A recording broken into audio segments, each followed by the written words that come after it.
Talvez você já tenha se questionado o que quer dizer a ideia de inerrância bíblica ou de infalibilidade. As pessoas, vez por outra, mencionam essas questões em conversas, quer formais nos seminários teológicos, quer de forma informal. Como nós podemos distinguir a inerrância da infalibilidade? Vamos trazer aqui primeiramente uma definição bem simples de inerrância. Na perspectiva dos inerrantistas ou daqueles que entendem que a Bíblia é inerrante, a Bíblia ela é vista como um livro que não apenas não possui erros em questões de fé e prática, como também não possui erros de nenhuma outra natureza ou espécie. Por exemplo, não possui erros de natureza histórica ou científica. Ela não tem erro de jeito nenhum. Só que quando nós falamos sobre isso, nós temos aqui em mente, estamos falando sobre erros que não existem nos seus autógrafos. O que queremos dizer com autógrafos?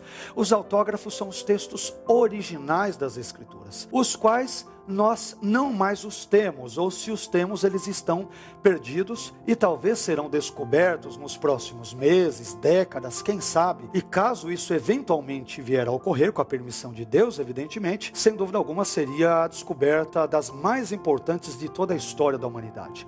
Mas, quando nós falamos então do fato de a Bíblia não conter erros de nenhuma espécie, de nenhuma natureza, em questões de fé, prática, questões históricas ou científicas, quaisquer que sejam, estamos nos referindo aos autógrafos, isto é, aos textos originais hebraico e aramaico no Antigo Testamento, bem como grego no contexto neotestamentário. Isto significa que as cópias tanto do Antigo quanto do Novo Testamentos, eventualmente terão erros de grafia, às vezes faltará um pronome, um substantivo, eles aparecerão trocados, por exemplo, de acordo com o contexto, ou os tipos de manuscritos. Só para termos uma ideia, grosso modo, o Novo Testamento, ou ele no seu todo, ou ele de forma fragmentária, em partes, ele tem cerca de quase 5.800 manuscritos ou variantes fragmentárias ou de formas mais totais de manuscritos gregos do Novo Testamento. Então, o Novo Testamento ele é muito bem documentado. Acontece que essas variantes textuais,